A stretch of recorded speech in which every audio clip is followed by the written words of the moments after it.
Good morning, ma'am.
Good morning, ma'am. Good morning, ma'am.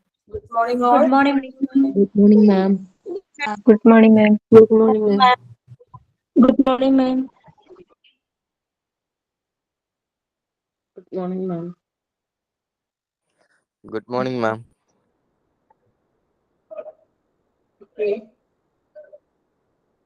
Then കുറച്ച് പേര് class കയറാനുണ്ടെന്ന് തോന്നുന്നു. Okay, നമ്മുടെ ക്ലാസ് സ്റ്റാർട്ട് ചെയ്യുന്ന ടൈം ആയിട്ടുണ്ട് അല്ലേ? ഓക്കെ, ദെൻ അപ്പം ഫ്രഷ് ആയിട്ട് തന്നെ പുതിയൊരു വീക്ക് തുടങ്ങിയാണ്. സോ എല്ലാവരും നല്ല ഫ്രഷ് ആയിട്ടോടെ തന്നെ ക്ലാസ് നമുക്ക് സ്റ്റാർട്ട് ചെയ്യാം കേട്ടോ. ഓക്കെ, കഴിഞ്ഞ വീക്കിൽ നമ്മൾ എടുത്ത ചാപ്റ്റേഴ്സ് ഒക്കെ ഓർമ്മയുണ്ടോ? എല്ലാ ടീച്ചേഴ്സിലേക്ക് നിങ്ങൾ ഫോളോ ചെയ്യുന്നില്ലേ ഓരോ ദിവസങ്ങളിലും? Yes, ma'am. ഓക്കെ, അപ്പൊ നമ്മള് ഹോസ്പിറ്റൽ വാർഡ്സ് ആണ് കഴിഞ്ഞ ചാപ്റ്റർ ആയിട്ട് എടുത്തത് അല്ലെ? ദെൻ മോക്ക് ടെസ്റ്റുകളൊക്കെ ചെയ്യുന്നുണ്ടോ എല്ലാവരും? മോക്ക് ടെസ്റ്റ് ചെയ്യുന്നില്ല എല്ലാവരും? ഓക്കെ, അപ്പൊ അതൊക്കെ കറക്റ്റ് ആയിട്ട് തന്നെ ഫോളോ ഓക്കെ, അത് കറക്റ്റ് ആയിട്ട് തന്നെ എന്ത് ചെയ്യാം, ഫോളോ ചെയ്യണം. ദെൻ നമ്മൾ ഓരോ ദിവസം ഓരോ ചാപ്റ്റർ കഴിയും തോറും ആ ചാപ്റ്റർ എല്ലാം മാക്സിമം ഓരോ ദിവസം പറ്റുന്ന പോലെ എന്ത് ചെയ്യാം, പഠിക്കാനും കൂടി ശ്രമിക്കുക. ഓർമ്മയിൽ നമുക്ക് എല്ലാം കൂടി ഒരുമിച്ച് പഠിക്കുമ്പോൾ ആ മൊത്തത്തിലൊരു കൺഫ്യൂഷൻ ഒക്കെ വരാം. സോ നിങ്ങൾ കഴിയണ ചാപ്റ്റർ ഓരോ ടീച്ചേഴ്സിന്റെയും അതനുസരിച്ച് തന്നെ പഠിച്ച് മുന്നോട്ട് പോകണം കേട്ടോ.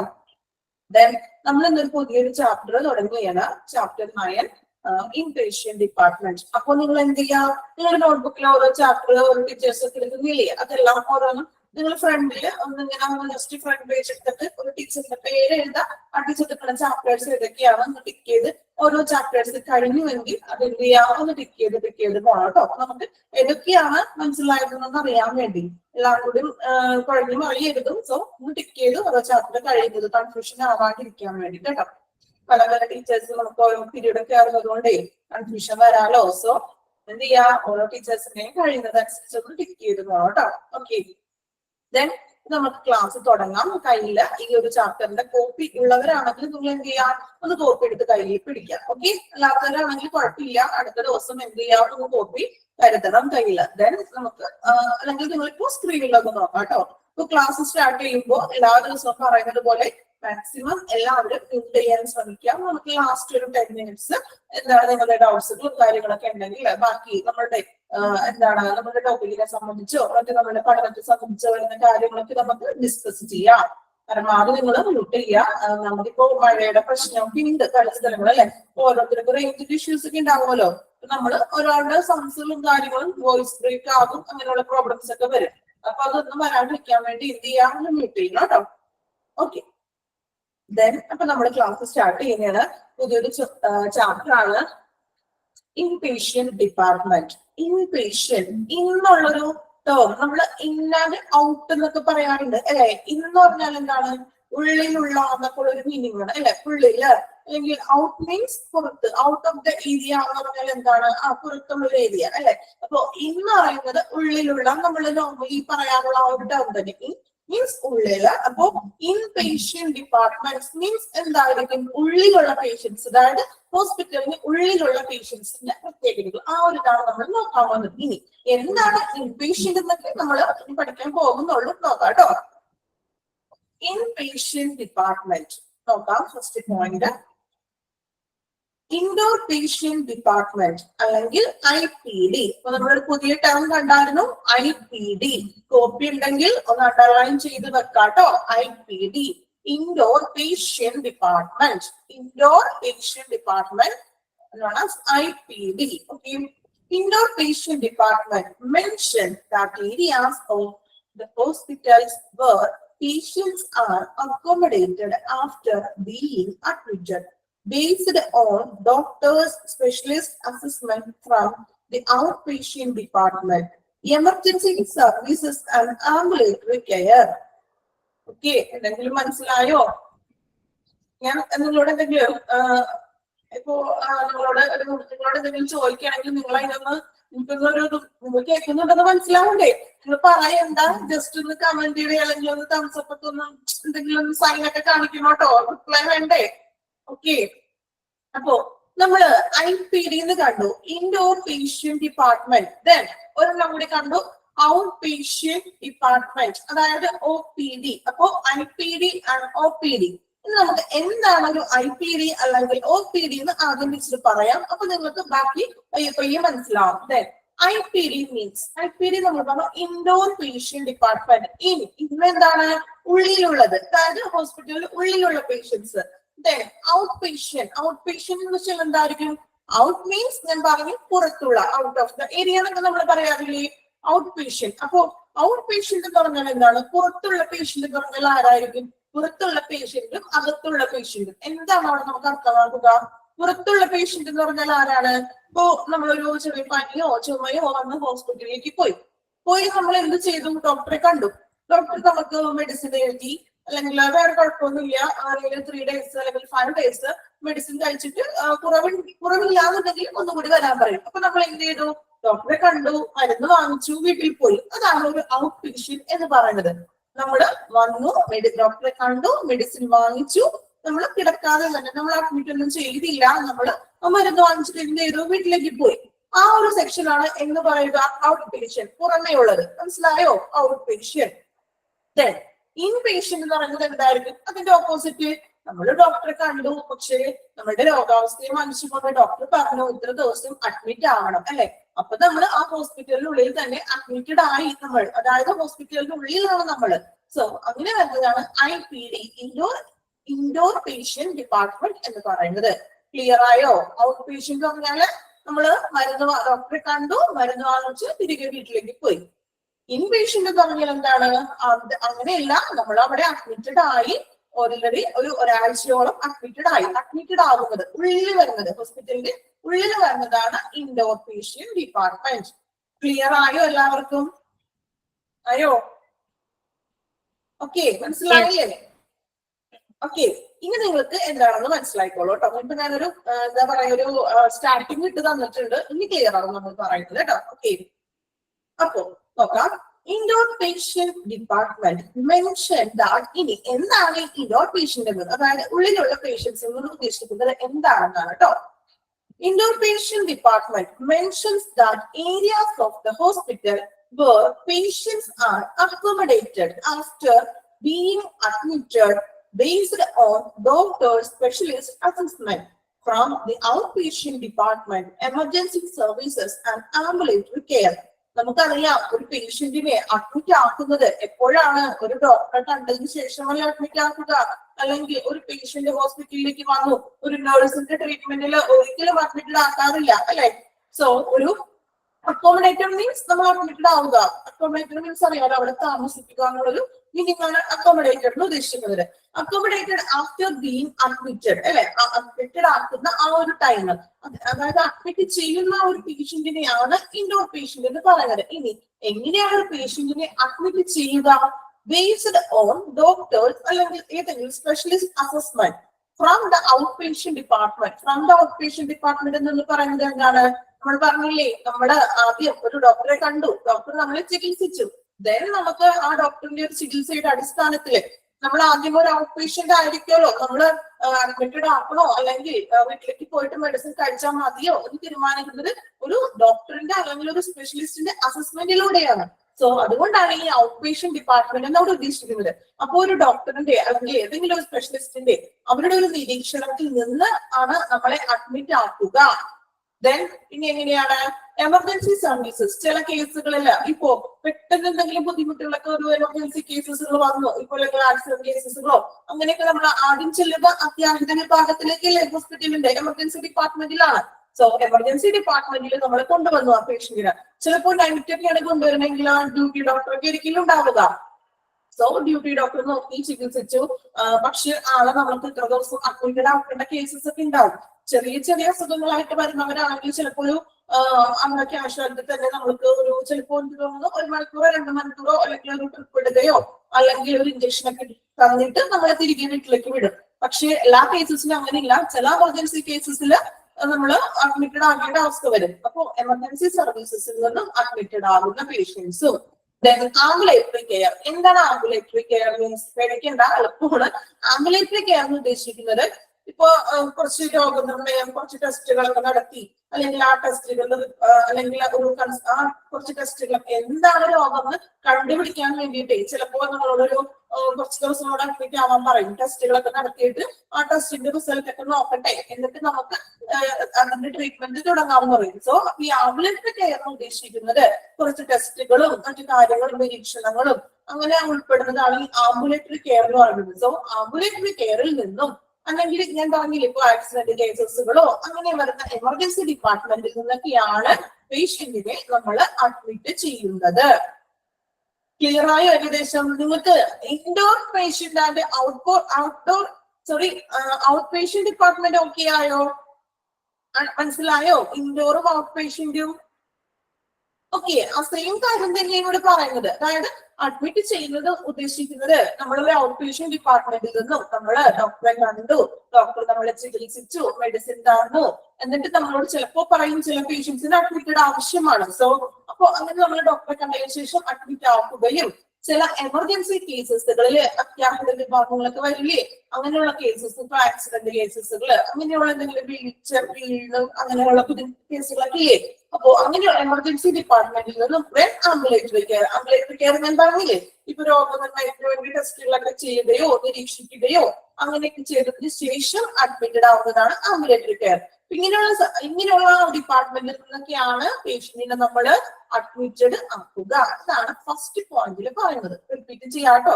ഇൻഡോർ ഔട്ട് പേഷ്യന്റ് ഒന്നും മനസ്സിലാക്കിയാൽ മതി. അത് നിങ്ങൾ ഓക്കെ ആണെന്ന് ഞാൻ വിചാരിക്കുന്നു. ഇൻഡോർ എന്ന് പറഞ്ഞാല് അഡ്മിറ്റഡ് ആയിട്ടുള്ള പേഷ്യൻസ്, ദെൻ ഔട്ട് പേഷ്യന്റ് പറഞ്ഞാല് ഡോക്ടറെ കണ്ടു, മരുന്ന് വാങ്ങിച്ചു, പുറത്തേക്ക് നമ്മൾ തിരിച്ച് വീട്ടിലേക്ക് പോകുന്ന പേഷ്യൻസ്. ഓക്കെ, അത് ഓക്കെ ആണല്ലോ. ഇനി രണ്ടാമത്തെ പോയിന്റ് നോക്കാം കേട്ടോ. An IPD is a part of a healthcare facility or hospital where patients are admitted for over 24 hours. An IPD of the hospital is generally equipped with beds, medical equipments, and 24/7 availability of doctors and nurses. നോക്കാം.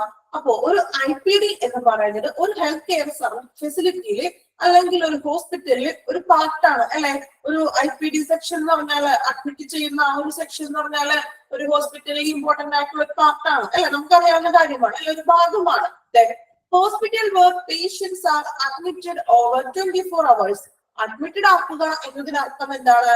24 മണിക്കൂറിലധികം. നമുക്കറിയാം ഒരു ദിവസം അല്ലെ 24 മണിക്കൂറിലധികം രോഗികളെ കിടക്കുന്നത് അല്ലെങ്കിൽ രോഗികളെ admit ചെയ്യുന്ന ആ ഒരു ഇതിനെയാണ് നമ്മൾ അഡ്മിറ്റഡ് ആയി എന്ന് പറയുന്നത്. അല്ലെങ്കിൽ ഇപ്പോ രാവിലെ 10 മണി അല്ലെങ്കിൽ 12 മണി വരെ ആണെങ്കിൽ നമ്മൾ അഡ്മിറ്റഡ് ആക്കി എന്ന് പറയാൻ പറ്റില്ല. 24 hours 24 മണിക്കൂറിലധികം ആളെ അഡ്മിറ്റഡ് ആക്കുന്ന അല്ലെങ്കിൽ ആൾ അവിടെ കിടക്കുന്ന ഒരു സിറ്റുവേഷൻ, രോഗികളെ പ്രവേശിപ്പിക്കുന്ന ആ ഒരു സൗകര്യത്തിന് ആ ഒരു ഫെസിലിറ്റിനെയാണ് നമ്മൾ എന്ന് പറയുക IPD എന്ന് പറയുന്നത്, ഇൻ പേഷ്യന്റ് ഡിപ്പാർട്ട്മെന്റ് എന്ന് പറയുന്നത്.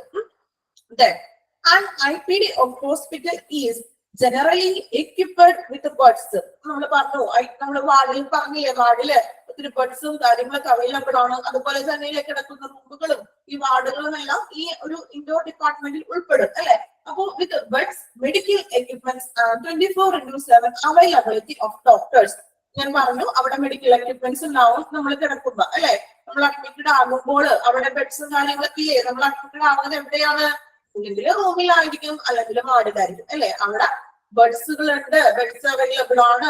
മെഡിക്കൽ എക്യുപ്മെന്റ്സ് നമ്മൾ പറഞ്ഞില്ലേ, ECG ഉണ്ടാകും, ഓക്സിജൻ സിലിണ്ടർ ഉണ്ടാകും, അങ്ങനെ മറ്റ് നമ്മൾ പറഞ്ഞ മറ്റേ എന്താ പറയാ മറ്റേ സ്റ്റാൻഡ് അല്ലെ, മെഡിസിൻ ഒക്കെ ഇടുന്നത് കയ്യില് ഗ്ലൂക്കോസ് ഒക്കെ കിടക്കാവുകയെ. സോ അപ്പൊ അങ്ങനെയുള്ള സ്റ്റാൻഡ് അങ്ങനെയുള്ള എക്യുപ്മെന്റ്സും കാര്യങ്ങളൊക്കെ നമ്മളുടെ ആ ഒരു ഈ മുറിയിൽ അവൈലബിൾ ആയിരിക്കും. 24/7 availability of doctors and nurses. നമ്മൾ ഹോസ്പിറ്റലിൽ കിടക്കുമ്പോൾ നൈറ്റ് എല്ലാവരും വീട്ടിൽ പോവുകയാണോ ചെയ്യുന്നത്? അല്ല, അവിടെ നൈറ്റ് ഡ്യൂട്ടിക്കുള്ള ഡോക്ടേഴ്സ് ഉണ്ടാവും, നഴ്സസും അവൈലബിൾ ആയിരിക്കും. ഓക്കെ ആയോ? രണ്ടാമത്തെ പോയിന്റ് ആരൊക്കെ ഉണ്ടെന്ന് മാത്രം പറയുന്നുള്ളൂ കേട്ടോ. അതായത് നമ്മൾ പറഞ്ഞു ഹോസ്പിറ്റലിലെ ഒരു വിഭാഗമാണ് ഇൻഡോർ പേഷ്യന്റ് എന്ന് പറയുന്നത് അല്ലെ. കുറച്ച് പേഷ്യൻസ് ഹോസ്പിറ്റലിൽ കിടക്കുന്നുണ്ടാകും. ദെൻ നമ്മൾ പറഞ്ഞു അവിടെ എന്തൊക്കെയുണ്ട്? ബെഡ്സ് ഉണ്ടാകും. അല്ലെങ്കിൽ നമ്മൾ വാർഡിൽ പറഞ്ഞില്ലേ ആ കാര്യങ്ങൾ തന്നെ ആലോചിക്കും. നമ്മൾ പേഷ്യന്റ് കിടക്കുന്നിടത്ത് എന്തുണ്ടാകും? ബെഡ്സുകൾ ഉണ്ടാകും. പിന്നെ നമ്മൾ പറഞ്ഞ എക്യുപ്മെന്റ്സും കാര്യങ്ങളൊക്കെ ഉണ്ടാവും. നഴ്സസ് ഉണ്ടാവും 24 എപ്പോഴും അല്ലെ.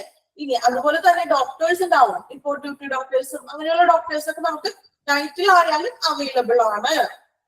ഓക്കെ അല്ലേ? ഇനി മൂന്നാമത്തെ പോയിന്റ് നോക്കാം കേട്ടോ. The duration of stay will rely on severity of the patient illness. നമ്മളിപ്പോ വാർഡിലും പറഞ്ഞില്ലേ ഈ ഒരു സെയിം പോയിന്റ് തന്നെ. ഈ രോഗികൾ കിടക്കുന്നത് അവരുടെ എല്ലാ രോഗികളും ഒരുമിച്ച് വന്ന് ഒരുമിച്ച് ഡിസ്ചാർജ് ആയി പോകുന്നില്ല. ഓരോ പേഷ്യൻസിന്റെയും സെവറിറ്റി ഓഫ് പേഷ്യന്റ് ഇൽനെസ് അല്ലെ, ഓരോ പേഷ്യൻസിന്റെയും രോഗാവസ്ഥയെ അവരുടെ താമസത്തിന്റെ ദൈർഘ്യം എന്ന് പറഞ്ഞാൽ ആ രോഗത്തിന്റെ തീവ്രത അനുസരിച്ചായിരിക്കും. സെവറിറ്റി മീൻസ് ഒരു കണ്ടീഷൻ അല്ലെങ്കിൽ രോഗത്തിന്റെ തീവ്രത അനുസരിച്ചായിരിക്കും എത്ര ദിവസം അവര് അഡ്മിറ്റ് ആവണമെന്ന് തീരുമാനിക്കുന്നത്. ഓക്കെ, ക്ലിയർ ആയോ? ഒരു ചെറിയൊരു എന്തെങ്കിലും ഒരു ചെറിയൊരു കിട്ടിയോ ഇൻപേഷ്യന്റ് എന്താണെന്ന്? ഓക്കെ, റിപ്പീറ്റ് ചെയ്യാട്ടോ, നമുക്ക് ലാസ്റ്റ് ഒന്നും കൂടി ഒക്കെ പറഞ്ഞു തരാം. ദെൻ നെക്സ്റ്റ് നോക്കാം അഡ്മിഷൻ. ഇനി എന്താണ് അഡ്മിഷൻ? സ്കൂളിൽ ചേരുന്ന അല്ലെങ്കിൽ കോളേജിൽ എടുക്കുന്ന അഡ്മിഷൻ അല്ല, നമ്മളിവിടെ ഹോസ്പിറ്റലിലാണ് പറയുന്നത്. സോ ഹോസ്പിറ്റലിൽ അഡ്മിറ്റഡ് ആവുന്നത്, പേഷ്യൻസിനെ അഡ്മിറ്റഡ് ആക്കുന്നത്. എന്താണ് അപ്പോ ഒരു അഡ്മിഷൻ എന്നതുകൊണ്ട് ഉദ്ദേശിക്കുന്നത്? ചെറിയൊരു ടേം പോലെ പറയുന്നത് കേട്ടോ. അഡ്മിഷൻ നോക്കാം.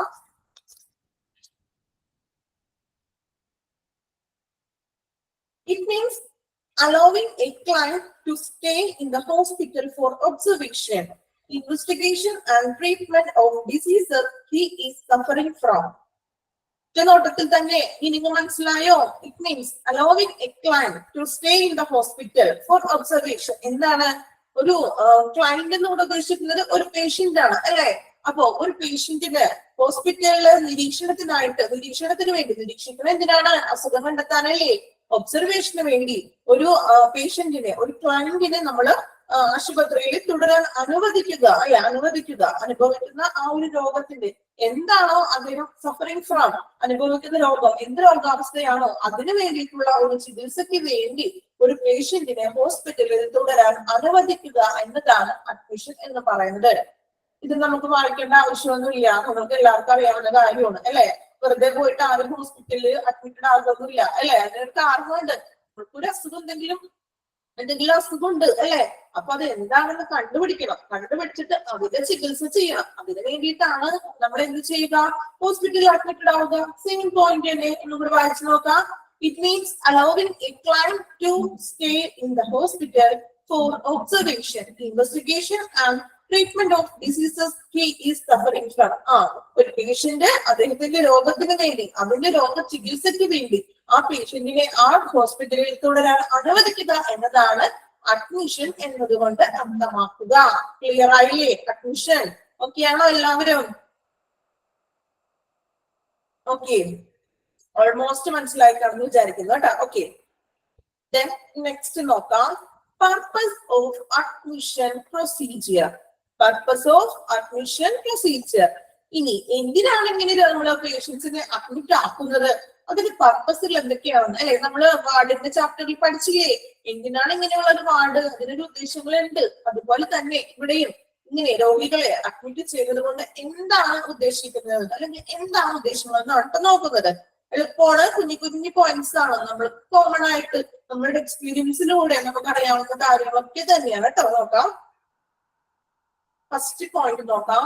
ടു പ്രൊവൈഡ് ഇമ്മീഡിയറ്റ് കെയർ അല്ലെ. To provide immediate care means എന്താണ്?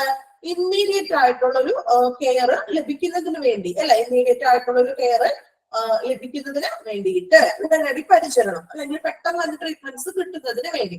സെക്കൻഡ് പോയിന്റ് നോക്കാം. To provide comfort and safety to the patient.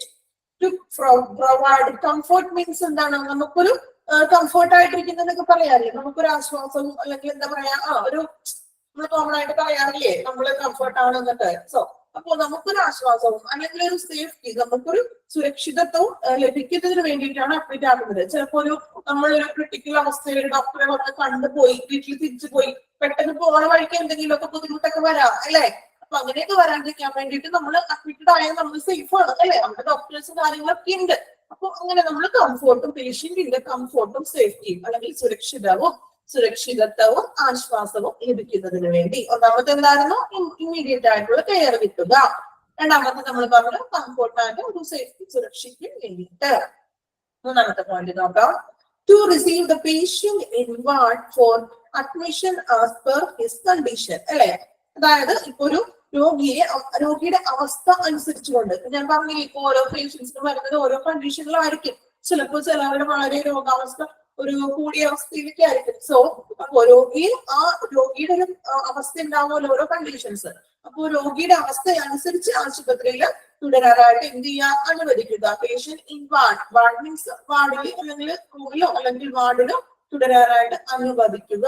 അത് എന്തിനു വേണ്ടിയിട്ടായിരിക്കും? കൂടുതൽ ട്രീറ്റ്മെന്റ്സ് ഒക്കെ ലഭിക്കുന്നതിന് വേണ്ടിയിട്ട്. ഞാൻ പറഞ്ഞില്ലേ, കണ്ടീഷൻ നോക്കിയിട്ടാണ് അഡ്മിറ്റ് ചെയ്യുക. ഇപ്പൊ മെഡിസിൻ കഴിച്ചാൽ മാറുന്നുള്ള കണ്ടീഷൻ ആണെങ്കിൽ അവർ അഡ്മിറ്റ് ചെയ്യില്ല. ഡോക്ടർ മെഡിസിൻ കൊടുത്തിട്ട് വീട്ടിലേക്ക് വിടുകയായിരിക്കും ചെയ്യുക, അല്ലെ? അപ്പൊ കണ്ടീഷൻ അനുസരിച്ചിട്ട് അവരെന്ത് ചെയ്യുക? അഡ്മിറ്റ് ആകാനായിട്ടൊന്ന് അനുവദിക്കുക. ദെൻ നാലാമത്തെ പോയിന്റ് നോക്കാം. To be ready for an emergency. To be ready for an emergency. അതായത് എന്താണ് ഇവിടെ പറഞ്ഞത്? ഇനി അടിയന്തര സാഹചര്യത്തിൽ തയ്യാറാകുക. ചില പേഷ്യൻസിനെ കുറിച്ച് ഞാൻ പറഞ്ഞില്ലേ, ആക്സിഡന്റ് കേസസിലാണെങ്കിലൊക്കെ എമർജൻസി കേസസ് ആണ് അത്. ചിലപ്പോൾ പെട്ടെന്ന് സർജറി വരുന്ന കേസസ് ഒക്കെ ഉണ്ടാകും. ഉടനെ തന്നെ സർജറി ചെയ്യണം എന്നുള്ള കേസസ് ഒക്കെ ഉണ്ടാവും. അങ്ങനെ സർജറി ചെയ്യുന്ന കേസസിലൊക്കെ സർജറി ചെയ്തിട്ട് അപ്പൊ തന്നെ വീട്ടിലേക്ക് വിടാറുണ്ടോ? ഇത്ര ദിവസം അഡ്മിറ്റഡ് ഒക്കെ ആക്കിയിട്ടല്ലേ വിടുന്നത്. അപ്പൊ അങ്ങനെ വരുന്ന എമർജൻസി കേസസുകൾ. അപ്പോ ഒന്നും കൂടി പറയാം, റിപ്പീറ്റ് ചെയ്യാണ്. ഫസ്റ്റത്തെ 4 പോയിന്റ് ശ്രദ്ധിക്കാം. To provide immediate care, immediate ആയിട്ടുള്ള കെയർ ലഭിക്കുന്നതിന്.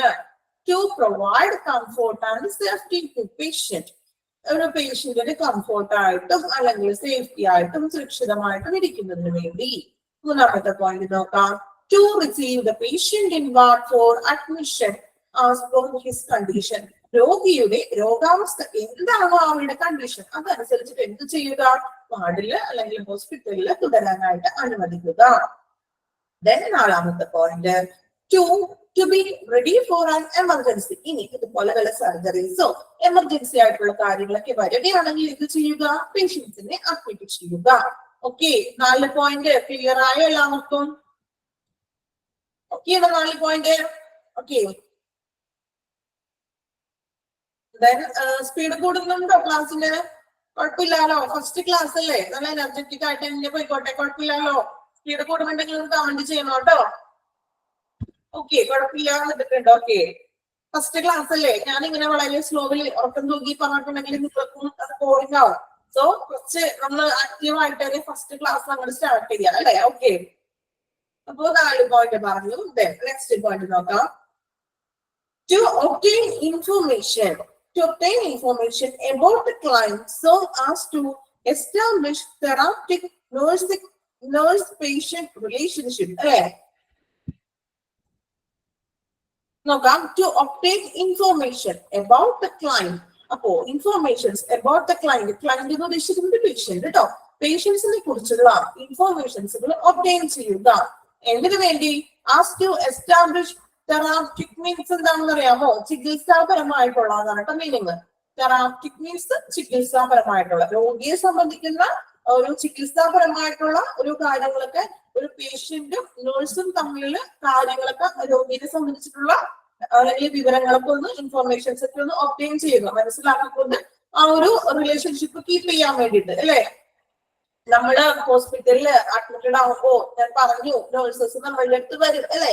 മെഡിസിൻ തരാനും ഇഞ്ചക്ഷൻ തരാനും അല്ലെങ്കിൽ മറ്റു നമ്മളുടെ കാര്യങ്ങളൊക്കെ ചോദിക്കാനൊക്കെ ആയിട്ട് വരും. അപ്പോ അതൊരു നേഴ്സ് പേഷ്യന്റ് റിലേഷൻഷിപ്പ് ആണ് അവിടെ വരുന്നത്, അല്ലെ? സോ വരുന്നത് എന്ന് വെച്ചാൽ എന്താണ്? ചികിത്സാപരമായിട്ടുള്ള തെറാപ്റ്റിക് ആയിട്ടുള്ള ഒരു ചികിത്സാപരമായിട്ടുള്ള രോഗികളുടെ വിവരങ്ങളൊക്കെ അവർ അന്വേഷിക്കുകയാണ്, ഒബ്റ്റെയിൻ ചെയ്യാനാണ് ഇൻഫോർമേഷൻസ് ചെയ്യുന്നത്. നേഴ്സും പേഷ്യന്റും തമ്മിലുള്ള ഒരു റിലേഷൻ. ഓക്കെ, നെക്സ്റ്റ് പോയിന്റ് നോക്കാം. To involve patient and family in care. To involve ചെയ്യുകയെന്ന് വെച്ചിട്ടുണ്ടെങ്കിൽ അതിൽ ഉൾക്കൊള്ളിക്കുക എന്നൊക്കെ നമ്മൾ പറയാറുണ്ട്, അല്ലെ? To involve patient and family in care, അതായത് പരിചരണത്തില് നമ്മള് ആ കെയറിംഗില് പരിചരണത്തില് ഒരു രോഗിയെയും കുടുംബത്തെയും ഇതിൽ ഉൾപ്പെടുത്തുക. അതായത് അവരുടെ കുടുംബത്തിനോടും കൂടി ഒന്ന് സപ്പോർട്ടീവ് ആയിട്ടൊക്കെ ഒന്ന് എന്ത് ചെയ്യുക, നഴ്സസ് കാര്യങ്ങൾ പെരുമാറുക. അല്ലെങ്കിൽ ഒരു പേഷ്യന്റിന്റെ ഒരു ബൈസ്റ്റാൻഡർ ഉണ്ടാവില്ലേ റൂമിലെ? ഈ രോഗി ഒറ്റക്കായിരിക്കില്ലല്ലോ, രോഗിയുടെ ഒരു ആരെങ്കിലും ഉണ്ടാവുമല്ലോ കൂടെ. അപ്പൊ അവരോടൊക്കെ എന്ത് ചെയ്യാം, നല്ല രീതിയിലൊക്കെ ഒന്ന് ബിഹേവ് ചെയ്തിട്ട് അവരെയും ഒന്ന് ഇൻവോൾവ് ചെയ്യുക എന്നാണ് അതിന്റെ അർത്ഥം. ഓക്കെ, ലാസ്റ്റ് പോയിന്റ് നോക്കാം. To assist patient and family in care. To assist patient and family in care. ഇതുപോലെ തന്നെ രോഗിയെയും അല്ലെങ്കിൽ രോഗിയുടെ കുടുംബത്തെയും ഉൾപ്പെടുത്തിയിട്ട് അവരുടെ കൂടി അസിസ്റ്റ് ചെയ്യുക, മീൻസ് ഒന്ന് സഹായിക്കുക, കുടുംബത്തോട് കൂടി സപ്പോർട്ടീവ് ആയിട്ട് പ്രവർത്തിക്കുക, അല്ലെ? നല്ല രീതിയിലൊക്കെ ഒന്ന് മാനേഴ്സ് ഒക്കെ കീപ്പ് ചെയ്തുകൊണ്ട് അവരുടെ രോഗിയുടെ കുടുംബത്തോട് കൂടി ഒന്ന് പ്രവർത്തിക്കുക. കുടുംബത്തോട് മീൻസ് രോഗിയുടെ ഒപ്പം വരുന്ന അല്ലെങ്കിൽ ബൈസ്റ്റാൻഡർ കാര്യങ്ങളൊക്കെ അവിടെ നിൽക്കുന്നുണ്ടാവില്ലേ? ഇപ്പൊ ഇപ്പൊ മാറി മാറി ഏതെങ്കിലും ബൈസ്റ്റാൻഡർ ഒക്കെ വരുമല്ലോ. സോ അവരോട് നല്ല രീതിയിലൊക്കെ എന്ത് ചെയ്യാം, ഒന്ന് ബിഹേവ് ചെയ്യണം. ഓക്കെ, ഇത്രയും കാര്യങ്ങളാണ് പർപ്പസിൽ വരുന്നത്. ഒന്നും കൂടി പറയാം നമ്മള്.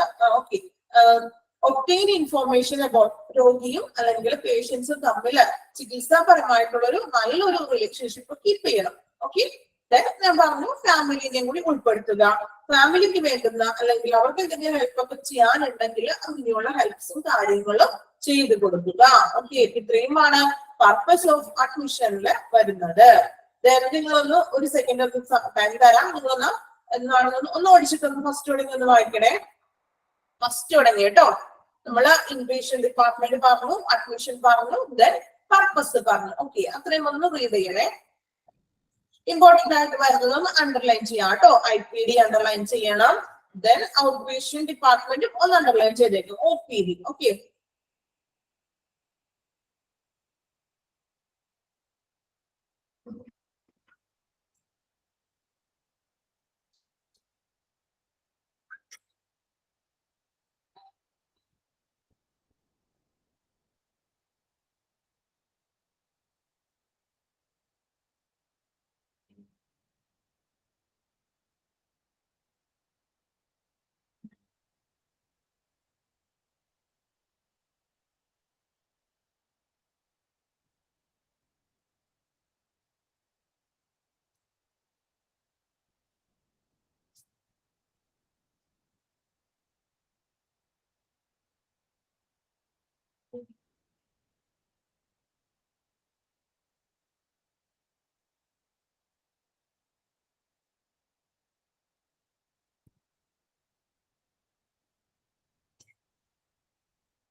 വായിച്ചു കഴിഞ്ഞായിരുന്നോ?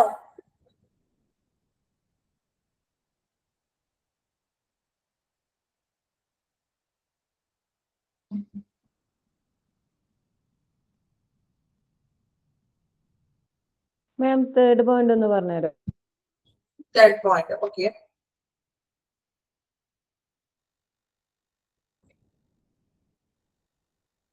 തേർഡ് പോയിന്റ് ഇതാണ്. To receive the patient in ward for admission as per his condition.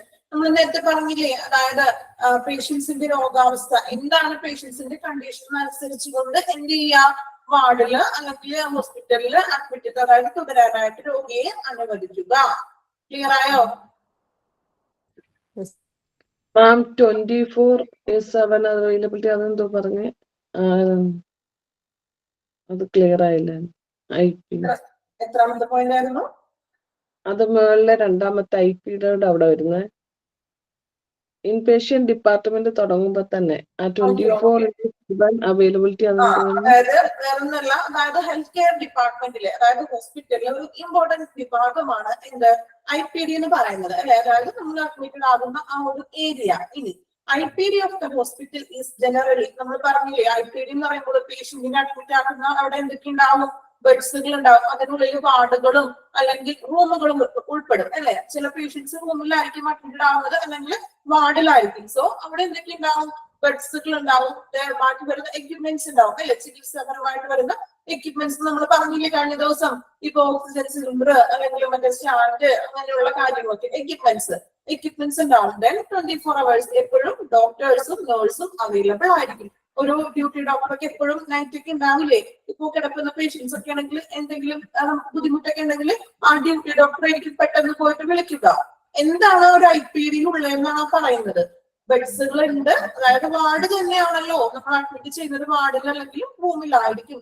അപ്പൊ ആ റൂമിലോ അല്ലെങ്കിൽ വാർഡിലോ ബെഡ്സ് അവൈലബിൾ ആണ്, എക്യുപ്മെന്റ്സുകൾ ഉണ്ടാവും, അവൈലബിലിറ്റി ഓഫ് ഡോക്ടേഴ്സ് ഉണ്ടാവും, നൈറ്റ് ഷിഫ്റ്റിൽ വരുന്ന നഴ്സുമാരുണ്ടാവും, ഡോക്ടേഴ്സ് ഉണ്ടാവും. സോ എന്താണെന്നുള്ളൊരു ഇതാണ് പറയുന്നത്. ഓക്കെ ആയോ? ഈ 24 അങ്ങനെ 7 കാണിച്ചേക്കുന്നതോ എണ്ണമാണോ? അതായത് ഫുൾ ടൈം ഉണ്ടാവുന്നത് night and day full time available ആണെന്നുള്ളതാണ് കേട്ടോ. അപ്പൊ 7 അവൈലബിലിറ്റിയോ? അതായത് ഡോക്ടേഴ്സ് ഉണ്ടാകും അല്ലെങ്കിൽ നഴ്സുമാരും ഫുൾ ടൈം അവൈലബിൾ ആണ്. ഷിഫ്റ്റഡ് ആയിട്ടുള്ള ഡോക്ടേഴ്സ് ആഴ്ചയിൽ 7 ദിവസം 24 മണിക്കൂർ അവൈലബിൾ ആണ്. അതായത് ഫുൾ ടൈം അങ്ങനെയാണ്. നമ്മള് മ്യൂട്ട് ചെയ്യണേ. അതായത് ഡോക്ടേഴ്സും നഴ്സസും നമ്മൾ അഡ്മിറ്റ് ആവുമ്പോൾ നമുക്കറിയാലോ എപ്പോഴും ഡോക്ടേഴ്സ് അവൈലബിൾ ആണ് നമ്മളൊരു ആ ഒരു ടൈം 7 days 24 hours ഉണ്ടാകും, ഫുൾ ടൈം ഉണ്ടാകും. ഓക്കെ, ദെൻ നെക്സ്റ്റ് പോണേ കേട്ടോ. ഓക്കെ, ഡൗട്ട്സ് ക്ലിയർ ചെയ്ത് തരാം കേട്ടോ. ലാസ്റ്റ് ഒരു 10 minutes ഒന്ന് തരാം. നിങ്ങൾ ഇടയ്ക്ക് ഇതാവരുതും ഡിസ്റ്റർബ് ആവരുത്. മ്യൂട്ട് ഞാൻ ചെയ്തിട്ടില്ല. സോ എല്ലാവരും മ്യൂട്ട് ചെയ്യണോ ക്ലാസ് സ്റ്റാർട്ട് ചെയ്യുമ്പോ. അപ്പൊ നമ്മള് എന്താണ് ഒരു ഇൻപേഷ്യന്റ് പറഞ്ഞു, ദെൻ നമ്മൾ പറഞ്ഞു പർപ്പസുകൾ പറഞ്ഞു, അഡ്മിഷൻ എന്താണെന്ന് പറഞ്ഞായിരുന്നു. ഓക്കെ, ദെൻ ഇനി നെക്സ്റ്റ് പോർഷൻ ആണ് ടൈപ്സ് ഓഫ് അഡ്മിഷൻ. ഏതൊക്കെ രീതിയില് അഡ്മിഷൻ വരുന്നുണ്ടെന്ന് നോക്കാം കേട്ടോ.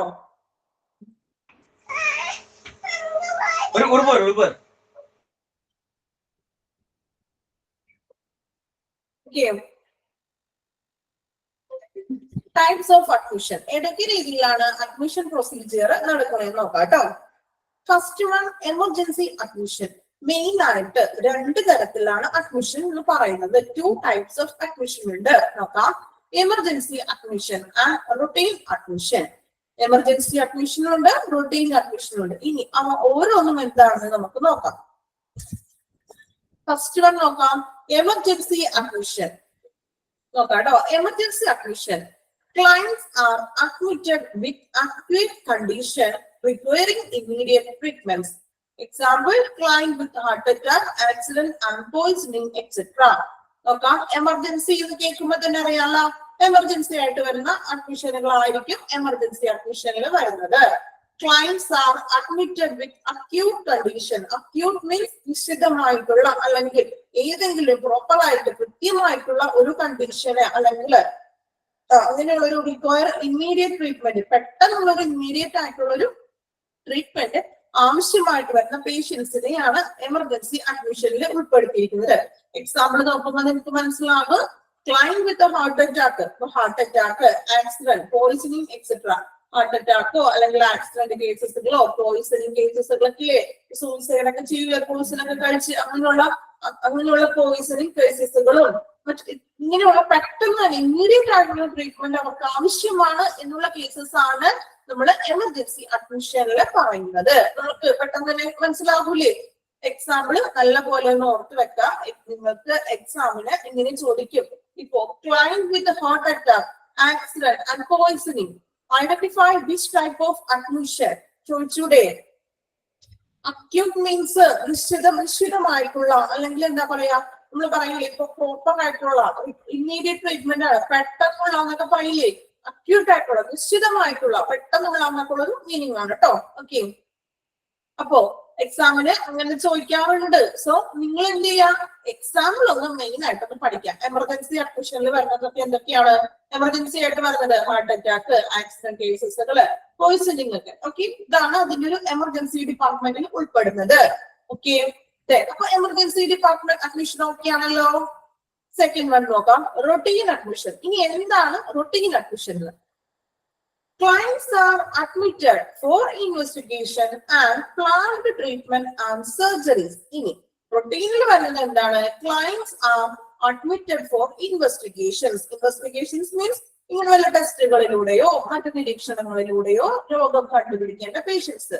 ആൻഡ് പ്ലാൻഡ് ട്രീറ്റ്മെന്റ് ഉദ്ദേശിക്കുന്നത് എന്താണ്? ഡോക്ടർ നേരത്തെ തന്നെ നിശ്ചയിച്ചിട്ടുള്ള ചിലപ്പോ എന്തെങ്കിലും ട്രീറ്റ്മെന്റ്സുകളൊക്കെ വല്ല ടെസ്റ്റുകളൊക്കെ നേരത്തെ ചെയ്യണം. ടെസ്റ്റുകളൊക്കെ ചെയ്ത് ഓക്കെ ആയിട്ട് ബാക്കി ട്രീറ്റ്മെന്റ് തുടരാൻ പറ്റുള്ളൂ. അത്തരത്തിലുള്ള പേഷ്യൻസുകളൊക്കെ ഉണ്ടാകും. ദെൻ സർജറി കേസസ്, സർജറി അല്ലെ, ഇപ്പൊ സർജറി കേസസ് ഒക്കെ ഉള്ള പേഷ്യൻസിന് എന്തായാലും ഓൾറെഡി അഡ്മിറ്റഡ് ആക്കണം എന്നറിയാലോ. ചിലപ്പോ ഒരു 3 ദിവസത്തിന് മുന്നേ അഡ്മിറ്റഡ് ആക്കും, സർജറിക്ക് 3 ദിവസത്തിന് മുന്നേ. ദെൻ അയാളുടെ ചിലപ്പോ ഇപ്പൊ BP, ഷുഗർ അങ്ങനെയുള്ള കാര്യങ്ങളൊക്കെ ചെക്ക് ചെയ്ത് അതെല്ലാം പ്രോപ്പർ ആണോ, നോർമൽ ആയതിനു ശേഷമേ സർജറിക്ക് ചെയ്യുള്ളൂ. അപ്പൊ അതൊക്കെ പ്ലാൻ ചെയ്തിരിക്കുന്നതാണ് നേരത്തെ, അല്ലെ? പെട്ടെന്നുള്ള അഡ്മിറ്റിംഗ് അല്ലാതെ ഓൾറെഡി പ്ലാനഡ് ആയിട്ടുള്ള അഡ്മിറ്റഡ് കേസുകളാണ് റൊട്ടീൻ അഡ്മിഷൻ എന്ന് ഉദ്ദേശിക്കുന്നത്. എമർജൻസി എന്ന് പറഞ്ഞാൽ എന്താണ്? ഒരു പ്ലാനിംഗ് ഇല്ല, പെട്ടെന്ന് അറ്റാക്ക് ആയിട്ട് വന്നു അല്ലെങ്കിൽ ആക്സിഡന്റ് ആയിട്ട് വന്നു, അപ്പോഴാണ് അഡ്മിറ്റഡ് ആയത്. റൊട്ടീൻ അഡ്മിഷൻ എന്ന് പറഞ്ഞാൽ എന്താണ്? നമ്മൾ ഡോക്ടറെ കണ്ടു, ഡോക്ടർ പറഞ്ഞു ഇത്ര ദിവസം കിടക്കണം, കിടന്നിട്ട് എന്ത് ചെയ്യാം, ടെസ്റ്റുകളൊക്കെ ചെയ്യണം, ആ ടെസ്റ്റിന്റെ റിപ്പോർട്ടിന്റെ അടിസ്ഥാനത്തിലാണ് അഡ്മിറ്റഡ് ആക്കുക. ഇനി എക്സാമ്പിൾ നോക്കാം കേട്ടോ, അപ്പൊ നിങ്ങൾക്ക് കുറച്ചും കൂടി കിട്ടും. എക്സാമ്പിൾ ആണ് റൊട്ടീൻ അഡ്മിഷന്റെ എക്സാമ്പിൾ നോക്കാം. Client with hypertension, okay, then diabetes, sugar patients എന്നുള്ളവര്, ഡയബറ്റീസ്, ദെൻ ബ്രോങ്കൈറ്റിസ് എന്താണെന്ന് അറിയാമോ? ബ്രോങ്കൈറ്റിസ് കേട്ടിട്ടുണ്ടോ? ഓക്കെ, അത് കമന്റിടെ എന്തെങ്കിലും ഒന്ന് റിപ്ലൈ തന്നെ കേട്ടോ. ബ്രോങ്കൈറ്റിസ് കേട്ടിട്ടുണ്ടോ? ആർക്കെങ്കിലും അറിയാമോ ബ്രോങ്കൈറ്റിസ്? ഓക്കെ, ബ്രോങ്കൈറ്റിസ് എന്ന് പറഞ്ഞിട്ടുണ്ടെങ്കിൽ നമ്മള് ചുമ ഒക്കെ പറയില്ല, ഇപ്പൊ കഫക്കെട്ട് എന്നൊക്കെ. ചുമ എന്ന് വെച്ചിട്ടുണ്ടെങ്കിൽ സാധാ ചുമയല്ല, കഫക്കെട്ടോട് കൂടിയ ചുമ. അതൊരു 3 monthsോളം നിലനിൽക്കുന്ന ഒരു നമ്മൾ ക്ഷയം എന്നൊക്കെ പറയില്ലേ, അത്രത്തിലോട്ടൊന്നും പോകില്ല, എങ്കിലും ഒരു 3 മാസത്തോളമൊക്കെ ലങ് ഡിസീസസ് ആണ്, അതായത് ഇൻഫെക്ഷൻ. ലങ്സിന് ഈ ചുമ തന്നെ ഒരു 3 മാസം 4 മാസത്തോളം വിട്ടുമാറാത്ത ഒരു ചുമ. ഓക്കെ, അലർജി ചുമ എന്നൊക്കെ പറയാം, മനസ്സിലെല്ലാം ശരിയാണ്. അതായത് വിട്ടുമാറാത്ത ഒരു 3 monthsോളം നീണ്ടു നിൽക്കുന്ന ഒരു ചുമ. ചിലപ്പോൾ അത് ആസ്മയായിട്ട് വരാൻ ലങ്സിനൊക്കെ എഫക്ട് ചെയ്യാം. ആ ഒരു സിറ്റുവേഷൻ ആണ് ഈ ബ്രോങ്കൈറ്റിസ് എന്ന് ഉദ്ദേശിക്കുന്നത്. ഓക്കെ, ആ ടൈം ഒന്ന് പഠിച്ചു വെക്കാം കേട്ടോ. നിങ്ങൾ കമന്റ് എല്ലാവർക്കും അറിയാവുന്നത് പോലെ കിട്ടിയിട്ടുണ്ട്. ഹൈപ്പർ ടെൻഷൻ എന്ന് പറഞ്ഞാൽ എന്താണ്? ഉയർന്ന BP, അല്ലെ? BP കൂടുന്ന ഒരു ഇതാണ് ഹൈപ്പർ ടെൻഷൻ എന്നൊക്കെ ഉദ്ദേശിക്കുന്നത്. ഡയബറ്റീസ് അറിയാലോ, ഡയബറ്റീസ് പേഷ്യൻസ്, ഷുഗർ ഒക്കെ ഉള്ള പേഷ്യൻസ്. സോ ഇങ്ങനെയുള്ള പേഷ്യൻസ് ആണ് റൊട്ടീൻ അഡ്മിഷനിൽ വരുന്നത്. ഞാൻ പറഞ്ഞതുപോലെ വില്ലൻ ചുമ ചോദിച്ചിട്ടുണ്ട്. നിങ്ങൾ എത്ര ഓർക്കാം? ഒരു 3 മാസത്തോളം നീണ്ടു നിൽക്കുന്ന ഒരു ചുമ, അത് ലങ്സിനെയും മറ്റും അഫക്ട് ചെയ്യുന്ന രീതിയിൽ വരുന്ന ഒരു ചുമയാണ് ഈ ബ്രോങ്കൈറ്റിസ് എന്ന് ഉദ്ദേശിക്കുന്നത്. ഓക്കെ, നിങ്ങൾ എക്സാമ്പിൾ മാത്രം നല്ലപോലെ രണ്ടിനും ഒന്ന് പഠിക്കണം. ഓക്കെ, ഇപ്പോ എക്സാമ്പിൾ നോക്കാം. Client with heart attack, accident and poisoning, ഏതാ വരിക? Emergency admission. ഇനി client with hyper tension, diabetes, bronchitis, ഏതിൽ വരും? Routine admission. എക്സാമിന് നിങ്ങൾക്ക് എക്സാമ്പിൾ ചോദിച്ചിട്ട് എന്ത് പറയും? ഐഡന്റിഫൈ ചെയ്യാൻ പറയും. ഏത് ടൈപ്പ് അഡ്മിഷൻ ആണെന്ന് ഐഡന്റിഫൈ ചെയ്യാനായിട്ട് വരാറുണ്ട്. സോ ഇവിടെ ഒന്ന് ഇമ്പോർട്ടൻസ് കൊടുക്കാം. സൈഡില് കോപ്പിയുടെ സൈഡിൽ എന്ത് ചെയ്യാം? ഒന്ന് ഇമ്പോർട്ടൻസ് ഒന്ന് സ്റ്റാർ ആക്കിട്ടൊന്ന് കൊടുത്തേക്ക് കേട്ടോ. ഓക്കെ, എളുപ്പമാണത്. നമ്മളൊന്ന് മനസ്സിലാക്കിയത് ക്ലിക്ക് ആയാലും കുഴപ്പമില്ല. ഓക്കെ, അപ്പൊ മെയിൻ ആയിട്ട് നമ്മൾ 2 types അഡ്മിഷൻ പഠിച്ചു. എമർജൻസിയും പഠിച്ചു, റൊട്ടീൻ പഠിച്ചു. എമർജൻസി എന്ന് പറഞ്ഞാൽ നമ്മൾ പറഞ്ഞു എമർജൻസി ആയിട്ട് വരുന്ന കേസസ്, ആക്സിഡന്റോ അല്ലെങ്കിൽ ഹാർട്ട് അറ്റാക്കോ അങ്ങനെയൊക്കെ വരുന്ന കേസസ് ആണ് എമർജൻസി കേസ് എന്ന് പറയുക. ദെൻ റൊട്ടീൻ നമ്മൾ പറഞ്ഞു പ്ലാനഡ് ആയിട്ടുള്ള സർജറീസ് ഒക്കെ ചെയ്യുന്നതിനോ അല്ലെങ്കിൽ hyper tension, diabetes and bronchitis ഇങ്ങനെയുള്ള അസുഖങ്ങൾക്കൊക്കെയാണ് നമ്മൾ റൊട്ടീൻ അഡ്മിഷൻ എന്ന് പറയുന്നത്. ഓക്കെ, 2 അഡ്മിഷനും ഓക്കെ ആയോ? കുഴപ്പമില്ലല്ലോ. ഓക്കെ, എളുപ്പമുള്ള ചാപ്റ്റർ ആണ്, വലിയ ബുദ്ധിമുട്ടൊന്നും ഇല്ല. നമ്മൾക്ക് ഒരു ഹോസ്പിറ്റലിൽ കിടക്കുമ്പോൾ നമ്മൾക്ക് എക്സ്പീരിയൻസ് ഒക്കെ ഉണ്ടാവുമല്ലോ കുറച്ച്, എല്ലാവരും അല്ലെ? ഓൾമോസ്റ്റ് അല്ലെങ്കിൽ നമ്മൾ ആരെങ്കിലും ഹോസ്പിറ്റലിൽ അഡ്മിറ്റഡ് ആകുമ്പോൾ പോയിട്ടൊക്കെ ഉണ്ടാവുമല്ലോ. അപ്പൊ നമ്മൾ കാണുന്ന കാര്യങ്ങളൊക്കെ തന്നെ നമ്മുടെ ചുറ്റുപാടത്ത് നമ്മൾക്ക് മുന്നിൽ നമ്മൾ കണ്ടുകൊണ്ടിരിക്കുന്ന കുറെ കാര്യങ്ങളൊക്കെയാണ് ഈ ഒരു ചാപ്റ്ററിൽ പറയുന്നത് കേട്ടോ. വേറെ ബുദ്ധിമുട്ടൊന്നും ഇല്ല, ചെറിയ ചാപ്റ്ററാണ്, വലിയ കുഴപ്പമൊന്നുമില്ല കേട്ടോ. അധികം സ്പീഡിലൊന്നും പോകണില്ല, പയ്യെ പോകണുള്ളൂ. നിങ്ങൾക്ക് നമ്മൾ എടുക്കുന്നത് അത്രയും നിങ്ങൾക്ക് പക്ക മനസ്സിലായിരിക്കണം. ഓക്കെ, നിങ്ങൾ മനസ്സിലാക്കാതെ അടുത്തതിനകത്തോട്ട് പോയിട്ട് നമുക്ക് ഒരു കാര്യമില്ല. സോ എടുക്കുന്നത് എത്ര പോർഷൻസ് ആണോ അത്രയും പോർഷൻസ് നിങ്ങൾ ഭംഗിയായിട്ട് തന്നെ മനസ്സിലാക്കണം. ഓക്കെ, എല്ലാ ടീച്ചേഴ്സ് എടുക്കുമ്പോഴും എന്തെങ്കിലും ഡൗട്ട്സ് ഒക്കെ ഉണ്ടെങ്കിൽ അത് തന്നെ ക്ലിയർ ആക്കി പോകണം. ഒന്നും മനസ്സിലാവാത്ത രീതിയിൽ അത് നമ്മൾ വെച്ചിട്ട് പിന്നെ നെക്സ്റ്റ് ക്ലാസ് വരുമ്പോ നമുക്ക് ചിലപ്പോ ഒന്നും അറിയാൻ പറ്റില്ല, അല്ലെ? ഞാൻ പറഞ്ഞു, നിങ്ങൾ എല്ലാവരും ചിലപ്പോ ഇങ്ങനെ ഒരു ഹോസ്പിറ്റൽ റിലേറ്റഡ് ആയിട്ടുള്ള കോഴ്സസ് പഠിക്കാത്തവരായിരിക്കും, അല്ലെങ്കിൽ ഒത്തിരി നാളെ ഗ്യാപ്പ് വന്നതിന് ശേഷം പഠിക്കുന്നവരൊക്കെ ഉണ്ട് കൂട്ടത്തിൽ, അല്ലെ? സോ അങ്ങനെയുള്ളവർക്ക് ചിലപ്പോ എല്ലാവരുടെ ലെവൽ ഒരുപോലെയല്ലോ. നമ്മുടെ താഴെ ലെവലിൽ നിന്നും മുകളിലേക്ക് എത്തുന്നത് വരെ ഒരേ രീതിയിലുള്ള മാക്സിമം നമ്മൾ അത്രയും നല്ലതായിട്ട് തന്നെയാണ് നിങ്ങൾക്ക് റിപ്പീറ്റ് ചെയ്ത് തരുന്നത് ഓരോ ടീച്ചേഴ്സും. ദെൻ ഇനി എന്തെങ്കിലും നിങ്ങൾക്ക് മനസ്സിലാവാത്തുണ്ടോ? നിങ്ങൾക്കറിയാം അധികം നാളായിട്ടില്ല നിങ്ങളുടെ ഈ സ്റ്റാർട്ട് ചെയ്തിട്ട് നമ്മളൊരു 1-2 മാസമൊക്കെ ആകുമ്പോഴേക്കും നിങ്ങൾ ആ ഒരു ട്രാക്കിൽ നമ്മളുടെ ഒപ്പം തന്നെ എത്തിപ്പോകും. പിന്നെ നമുക്ക് ഓരോ ടേമുകളൊക്കെ റിപ്പീറ്റ് ചെയ്ത് പുതിയ ടേമൊക്കെ നമ്മൾ പഠിച്ചില്ലേ, ആ ടേമൊക്കെ തന്നെ റിപ്പീറ്റ് ചെയ്യുമ്പോൾ നമുക്ക് മനസ്സിലാവും കേട്ടോ, നമുക്ക് അതൊക്കെ ഒന്ന് ക്ലിയർ ആകും. ആദ്യം ഇച്ചിരി ബുദ്ധിമുട്ടായിട്ടൊക്കെ തോന്നും, പിന്നെ കുഴപ്പമില്ല. നമ്മൾ അതിനോട് പഠിച്ചു വരുമ്പോ പിന്നെ നമ്മളുടെ ഒരു സബ്ജക്റ്റ് ആയി മാറിയില്ലേ ഇപ്പോ. ഓക്കെ,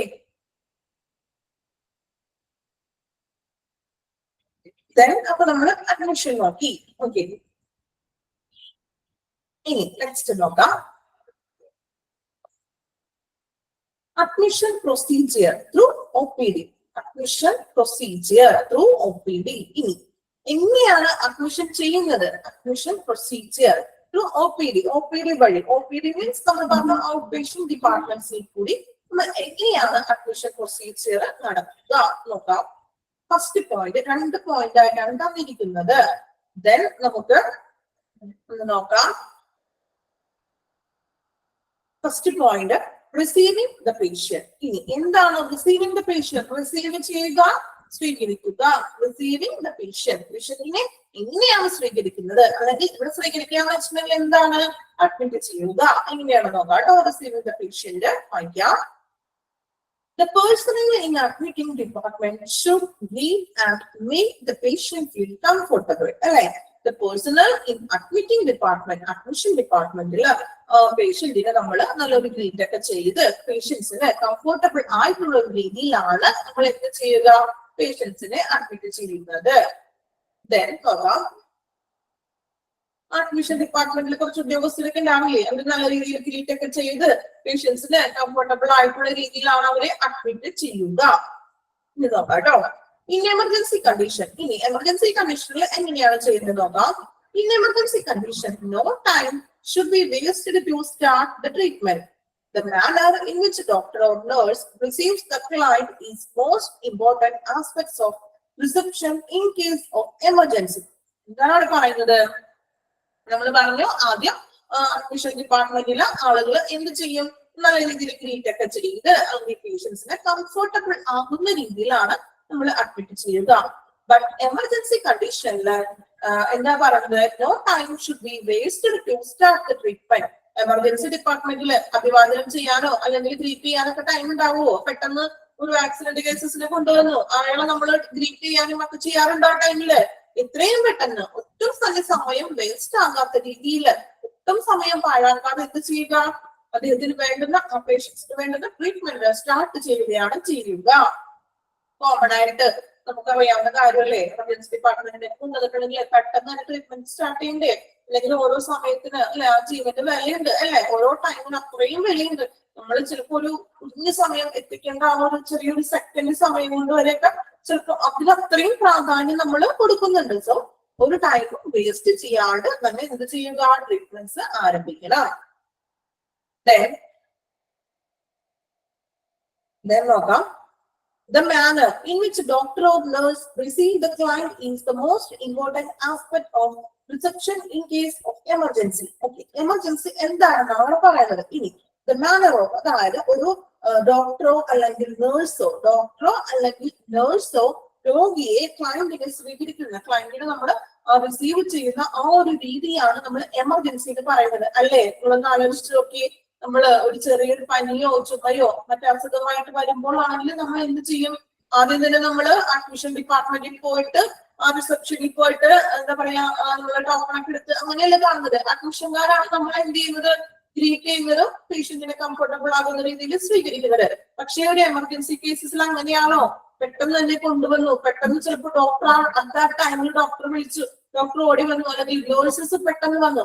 ഒരു ഡോക്ടറോ അല്ലെങ്കിൽ ഒരു നേഴ്സോ ക്ലയന്റിനെ സ്വീകരിക്കുന്ന ആ ഒരു രീതിയാണ് എമർജൻസി എന്ന് പറയുന്നത്. ക്ലിയർ ആയോ? അതാണ് ആ ഒരു റിസീവിംഗ് ദ പേഷ്യന്റിൽ പറയുന്നത്. ഒന്നും കൂടി പറയാം, വേറൊന്നുമില്ല. റിസീവിംഗ് പേഷ്യന്റ് അതായത് അഡ്മിറ്റ് ചെയ്യുന്ന ഡിപ്പാർട്ട്മെന്റ്, അതായത് റിസപ്ഷന്റെ ഡിപ്പാർട്ട്മെന്റിലെ അവരെന്ത് ചെയ്യും? നമ്മൾ ചെല്ലുമ്പോൾ നമ്മൾ ഗ്രീറ്റ് ഒക്കെ ചെയ്ത് പേഷ്യൻസിനെ കംഫർട്ടബിൾ ആകുന്ന രീതിയിൽ നമ്മളെ സ്വീകരിക്കും. പക്ഷെ ഒരു എമർജൻസി കണ്ടീഷൻ ആകുമ്പോൾ ഒരു ടൈം നമ്മൾ വേസ്റ്റ് ചെയ്യാതെ നമ്മൾ എന്ത് ചെയ്യുക? എത്രയും പെട്ടെന്ന് രോഗിക്ക് വേണ്ടുന്ന ട്രീറ്റ്മെന്റ്സുകൾ കൊടുക്കുക. ദെൻ നമ്മൾ എന്ത് ചെയ്യണം? പിന്നെ പറഞ്ഞത് ഒരു നേഴ്സോ അല്ലെങ്കിൽ ഡോക്ടറോ ക്ലയന്റിന് സ്വീകരിക്കുന്ന ഒരു രീതിയാണ് എമർജൻസി എന്ന് പറയുന്നത്. അവിടെ പോയിട്ട് ഗ്രീറ്റിംഗ് ഇതൊക്കെ കൊടുക്കാനായിട്ട് പറ്റുമോ എമർജൻസി ആയിട്ട് കൊടുക്കുന്ന ഒരു രോഗിക്ക്? സോ എത്രയും പെട്ടെന്ന് ഡോക്ടറും നഴ്സും ഒക്കെ വന്ന് ട്രീറ്റ്മെന്റ്സ് സ്റ്റാർട്ട് ചെയ്യുന്നു. അതിനാണ് നമ്മൾ എന്ത് പറയുക? എമർജൻസി എന്ന് പറയുന്നത്. ഓക്കെ, ഇനി രണ്ടാമത്തെ പോയിന്റ് നോക്കാം കേട്ടോ. Recording of social data. Recording of social data means നമുക്ക് എന്തൊക്കെയാണ് ഇവരുടെ സോഷ്യൽ ഡാറ്റയിൽ എന്തൊക്കെ കാര്യങ്ങളാണ് ഒരു പേഷ്യന്റിനെ സംബന്ധിച്ച് വരുന്നത് ഉൾപ്പെടുത്തേണ്ടത് നോക്കാം. Recording of social data. Clerking record section records data essential for identification of the client. അല്ലെ, ഒരു ക്ലയന്റിനെ മനസ്സിലാക്കണമെങ്കിൽ, ഒരു പേഷ്യന്റിനെ തിരിച്ചറിയണമെങ്കിൽ അദ്ദേഹത്തിന്റെ ഒരു റെക്കോർഡ് തയ്യാറാക്കണം. അല്ലെ, നമ്മളോട് ആ ഡിപ്പാർട്ട്മെന്റിൽ ചെല്ലുമ്പോൾ ചോദിക്കാറില്ലേ ഡീറ്റെയിൽസ് കാര്യങ്ങളൊക്കെ? നമുക്കൊരു നമുക്ക് അഡ്മിഷൻ എടുക്കാൻ വേണ്ടി ചെല്ലുമ്പോൾ പേരെന്താണ്, നെയിം അല്ലെങ്കിൽ sex, education, address, occupation, religion, income, അങ്ങനെയുള്ള നമ്മളുടെ ഒരു പേഴ്സണൽ ആയിട്ട് വരുന്ന എല്ലാ കാര്യങ്ങളും ഈ ഒരു സോഷ്യൽ ഡാറ്റയിൽ ഉൾപ്പെടുത്തും. പേഷ്യന്റിനെ തിരിച്ചറിയുന്നതിന് വേണ്ടിയിട്ട് നമ്മളോട് ചെല്ലുമ്പോൾ അഡ്മിറ്റ് നമ്മൾ ആ ഒരു എൻക്വയറിയിൽ ചെല്ലുമ്പോൾ റിസപ്ഷനിലൊക്കെ ചെല്ലുമ്പോൾ നമ്മളോട് കുറച്ച് ഡീറ്റെയിൽസും കാര്യങ്ങളും ചോദിക്കില്ലേ? അതാണ് ഈ റെക്കോർഡ് എന്ന് ഉദ്ദേശിക്കുന്നത്. ഓക്കെ, എന്തൊക്കെയാണ് എന്നൊക്കെ അവര് നമ്മളോട് ചോദിച്ചിട്ട് റെക്കോർഡ് ഡാറ്റയിൽ ഉൾപ്പെടുന്നത്. നെയിം ഉണ്ടാവും, ഏജ്, സെക്സ്, മെയിൽ ആണോ ഫിമെയിൽ ആണോ, ഇനി എഡ്യൂക്കേഷൻ ഉണ്ടാവും, അഡ്രസ് ഉണ്ടാവും, നമ്മളുടെ ജോലി, നമ്മളുടെ റിലീജിയസ് ഏത് കാസ്റ്റ് ആണ്, നമ്മളുടെ ഇൻകം അല്ലെങ്കിൽ മെന്റൽ സ്റ്റാറ്റസ്, അല്ലെ, ദെൻ ഒരു ടെലിഫോൺ നമ്പറും ചോദിക്കും, ചിലപ്പോൾ ഇമെയിൽ ഐ ഡി ഒക്കെ ചോദിക്കാറുണ്ട്. ഇത്രയും ഒരു പേഷ്യന്റിനെ തിരിച്ചറിയാനായിട്ട്, അയാളെ ഐഡന്റിഫൈ ചെയ്യാനായിട്ട് പറ്റുന്ന തരത്തിലുള്ള കുറച്ച് ഡാറ്റാസും കാര്യങ്ങളൊക്കെ അവരെന്ത് ചെയ്യും? സോഷ്യൽ ഡാറ്റയിൽ അവരുടെ കമ്പ്യൂട്ടറൈസ്ഡ് ഒന്ന് അപ്ഡേറ്റ് ചെയ്യും. ഇതാണ് മെയിൻ രണ്ട് അഡ്മിഷൻ പ്രോസസ്സ് പറയുന്നത്. റിസീവിംഗ് പേഷ്യന്റും റെക്കോർഡിംഗ് സോഷ്യൽ ഡാറ്റ. ക്ലിയർ ആയോ? ഓക്കെ, എളുപ്പമാണ്. നമ്മള് കോമൺ ആയിട്ട് ഒരു ഹോസ്പിറ്റലിൽ ചെയ്യുമ്പോൾ ചെയ്യുന്ന കാര്യങ്ങളൊക്കെ തന്നെയാണ് നമുക്കറിയാം, അല്ലെ? ഇതൊന്നും ഒരു ക്ലാസ്സിലൂടെ ടീച്ചർ അധികം എക്സ്പ്ലെയിൻ ചെയ്യുന്ന കാര്യമൊന്നും ഇല്ല. നമ്മള് കോമൺ ആയിട്ട് നമ്മുടെ ലൈഫിൽ കാണുന്നത് അല്ലെങ്കിൽ നമ്മൾ അനുഭവിക്കുന്ന കാര്യങ്ങളൊക്കെ തന്നെയാണ്, അല്ലെ? ഓക്കെ, ദെൻ അടുത്തൊരു റെസ്പോൺസിബിലിറ്റീസ് ഓഫ് അഡ്മിഷൻ ഡിപ്പാർട്ട്മെന്റ്. അതായത് അഡ്മിഷൻ ഡിപ്പാർട്ട്മെന്റിന്റെ എന്തൊക്കെ ഉത്തരവാദിത്തങ്ങളാണ് ഈ അഡ്മിഷൻ ഡിപ്പാർട്ട്മെന്റുകാർ ചെയ്യേണ്ടതെന്നാണ്. കുറച്ച് കുഞ്ഞു കുഞ്ഞു പോയിന്റ്സ് ആണ്, അതുകൂടി ഒന്ന് പറഞ്ഞ് അത്രേ എടുക്കുന്നുള്ളൂ കേട്ടോ. ഇതുകൂടി ഉള്ളു, ബോറാക്കുന്നില്ല, അത്രേ എടുക്കുന്നുള്ളൂ കേട്ടോ. ഓക്കെ, അപ്പൊ കുഞ്ഞു കുഞ്ഞു പോയിന്റ് അല്ലേ, നമുക്കൊന്ന് പറഞ്ഞു നോക്കാം കേട്ടോ. നോക്കാം. Responsibilities of the admission department. എന്തൊക്കെയാണ് ഒരു അഡ്മിഷൻ ഡിപ്പാർട്ട്മെന്റ്, അവര് എന്തൊക്കെയാണ് അവരുടെ ഉത്തരവാദിത്തങ്ങൾ, പേഷ്യൻസിന് വേണ്ടിയിട്ട് എന്തൊക്കെയാണ് അവർ ചെയ്യേണ്ടതെന്ന് നോക്കാം കേട്ടോ. നോക്കാം, ഫസ്റ്റ് പോയിന്റ് കേട്ടോ, നോക്കാം. ഗ്യാദർ പേഷ്യന്റ് ഇൻഫോർമേഷൻ, അല്ലെ? നമ്മൾ നേരത്തെ പറഞ്ഞില്ലേ പേഷ്യന്റ് ഇൻഫോർമേഷൻസ് ഒക്കെ കളക്ട് ചെയ്യുക. ഗ്യാദർ മീൻസ് കളക്ട് ചെയ്യുക എന്നൊക്കെ അർത്ഥം. എന്തൊക്കെയാണ്? Name, age, sex, address, mobile number etcetera നമ്മൾ കളക്ട് ചെയ്യേണ്ട കാര്യങ്ങൾ. Prepare medical record. Medical record തയ്യാറാക്കണം. ആ പേഷ്യൻസിനെ സംബന്ധിച്ച് വരുന്ന ഏത് ഡോക്ടറെയാണ്, അപ്പോയിന്റ്മെന്റ്സിന്റെ ഡീറ്റെയിൽസ്, അല്ലെങ്കിൽ ഇനിയിപ്പോ ഡോക്ടർ മെഡിസിൻസ് ഒക്കെ കൊടുത്തു, മെഡിസിൻസിന്റെ റിപ്പോർട്ട്. സോ ഇങ്ങനെയുള്ള ഒരു പേഷ്യൻസിനെ സംബന്ധിച്ച് ഹോസ്പിറ്റലുമായിട്ട് സംബന്ധിച്ച് വരുന്ന എല്ലാം കൂടി ചേർത്ത് എഴുതുന്നതാണ് medical record. So prepare medical record. Prepare patient identification bracelet. കേട്ടിട്ടുണ്ടോ? Patient identification bracelet. ഓക്കെ, കേട്ടിട്ടുണ്ടോ? ഒന്ന് കമന്റ് ചെയ്യണേ. കേട്ടിട്ടുണ്ടെങ്കിൽ ഒന്ന് കേട്ടോ. പേഷ്യന്റ് ഐഡന്റിഫിക്കേഷൻ ബ്രേസ്ലെറ്റ് മീൻസ് നമ്മൾ ഹോസ്പിറ്റലിലേക്ക് കിടക്കുമ്പോഴേ നമ്മളുടെ കയ്യില് ഒരു ബ്രേസ്ലെറ്റ് പോലെ നമ്മളുടെ പേരും അല്ലെങ്കിൽ ഡേറ്റ് ഒക്കെ എഴുതിയിടാറുണ്ട്. കണ്ടിട്ടുണ്ടോ? ഇപ്പൊ ക്ലിയർ ആയോ? എക്സാമ്പിൾ ഒന്നും കൂടി പറയാം. നമ്മള് ഹോസ്പിറ്റലിൽ അഡ്മിറ്റഡ് ആവുമ്പോ നമ്മള് രോഗിയെ തിരിച്ചറിയാൻ വേണ്ടി കയ്യിൽ ഒരു അഡ്മിറ്റ് ആവുമ്പോ കയ്യിൽ ഇടുന്ന ഒരു സംഭവം, ഒരു ബ്രേസ്ലെറ്റ് പോലെ ഇടാറുണ്ട്. നമ്മള് ഇപ്പൊ ഡെലിവറി ഒക്കെ കഴിയുമ്പോ കുഞ്ഞുമാവലൊക്കെ കയ്യിലിട്ടതിനെ കണ്ടിട്ടുണ്ടോ? കൊച്ചിന്റെ കയ്യില് അമ്മയുടെ പേര് അല്ലെങ്കിൽ ബേബി ഓഫ് എന്ന് പറഞ്ഞിട്ട് അമ്മയുടെ പേര് ന്യൂ ബോൺ ബേബീസിനാണ് കൂടുതലും അങ്ങനെ. അത് പറഞ്ഞപ്പോ എല്ലാവർക്കും മനസ്സിലായില്ലേ? ഓക്കെ, ഡെലിവറി ടൈമിലുണ്ട്, അല്ലാതെ തന്നെ ആവുന്ന പേഷ്യൻസിന് ഇതുപോലെ കയ്യിലൊന്നും ഇടാറുണ്ട് കേട്ടോ. ഓക്കെ, ക്ലിയർ ആയല്ലോ? ക്ലിയർ എക്സ്പ്ലനേഷൻ ഒന്നും വേണ്ട. ഓക്കെ, പെട്ടെന്ന് ബ്രേസ്ലെറ്റ് പറഞ്ഞപ്പോ മനസ്സിലായില്ലേ? ഓക്കെ, അപ്പൊ അങ്ങനെയുള്ള പേഷ്യന്റിന്റെ ഐഡന്റിഫിക്കേഷൻ ബ്രേസ്ലെറ്റ് ഒക്കെ എന്ത് ചെയ്യാൻ തയ്യാറാക്കുക. Then concerned form signed, concerned form, sorry, form, അതായത് നമ്മളിപ്പോ പേഷ്യൻസിന് അഡ്മിറ്റഡ് ആവുമ്പോൾ ബൈസ്റ്റാൻഡറെ കൊണ്ടൊന്ന് കൺസേൺ ഫോം ഒക്കെ ഒന്ന് സൈൻ ചെയ്യിപ്പിക്കും. ഇത്ര ദിവസം അഡ്മിറ്റഡ് ആവുന്നു, അപ്പൊ അതിന്റെ ഒരു കൺസേൺ ആയിട്ടുള്ള ഒരു ഫോമുകളൊക്കെ ഒന്ന് sign ചെയ്യിക്കും. Initial orders obtained. Initial orders obtained. Initial order എന്ന് പറഞ്ഞാൽ എന്താണ്? പ്രാരംഭ എന്നുള്ളൊരു മീനിങ്. പ്രാരംഭ ഓർഡറുകളൊക്കെ ഒന്ന് ഒബ്റ്റെയിൻ ചെയ്യുക. പ്രാരംഭ ഓർഡർ എന്ന് ഉദ്ദേശിക്കുന്നത് അവിടെ എന്താണ്? ഓരോ ഡേ ടു ഡേ പ്രൊസീജിയേഴ്സ് ഒക്കെ ഉണ്ടാവില്ലേ, അതെല്ലാം ഒബ്റ്റെയിൻ ചെയ്യുക. പ്രാരംഭത്തിൽ തുടക്കത്തിലുള്ള ഡേ ടു ഡേ ചെയ്യേണ്ട കാര്യങ്ങളൊക്കെ എന്തൊക്കെയാണെന്നൊക്കെ ഒബ്റ്റെയിൻ ചെയ്യണം. Then inform to floor ward nurse. ഇപ്പൊ ആളെ ഒരു പേഷ്യൻസിനെ ഒരു എന്താണ് നമ്മള് ഒരു വാർഡിലാണ് അഡ്മിറ്റ് ചെയ്യുന്നതെങ്കിൽ ആ വാർഡിലുള്ള നഴ്സസിനെ അല്ലെങ്കിൽ ആ വാർഡിൽ ഇൻഫോം ചെയ്യണം. എന്ത് ഇൻഫോം ചെയ്യണം? ഇങ്ങനൊരു പേഷ്യന്റിനെ അഡ്മിറ്റ് ആക്കാൻ വരുന്നുണ്ട്, ബെഡ് അവൈലബിൾ ആണോ എന്നൊക്കെ ഒന്ന് വിളിച്ച് എന്ത് ചെയ്യാം? വാർഡിലെ ആ നഴ്സിനെയൊക്കെ ഒന്ന് ഇൻഫോം ചെയ്യുക.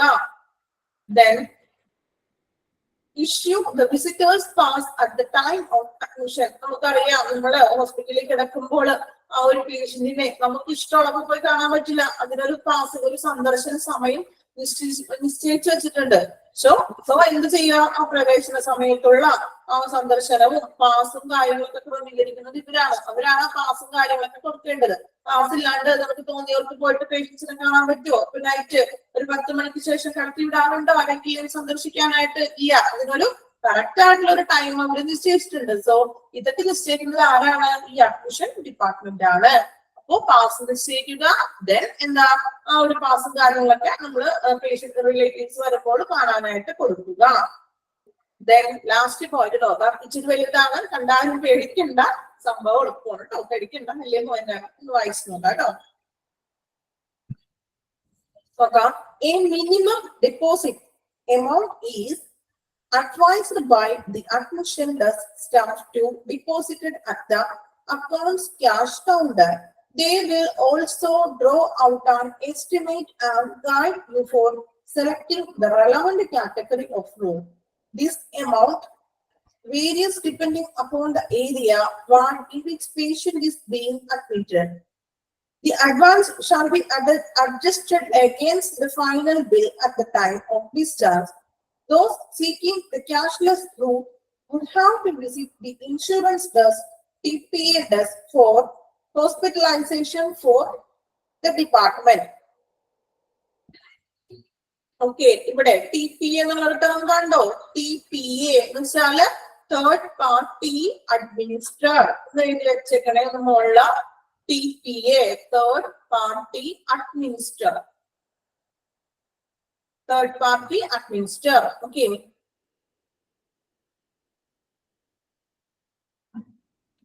Third party administrator എന്ന് ഉദ്ദേശിക്കുന്നത് വേറൊന്നുമല്ല, നമ്മള് ഇപ്പോ ഒരു ഓർഗനൈസേഷൻ ആണ് തേർഡ് പാർട്ടി എന്ന് പറയുന്നത്.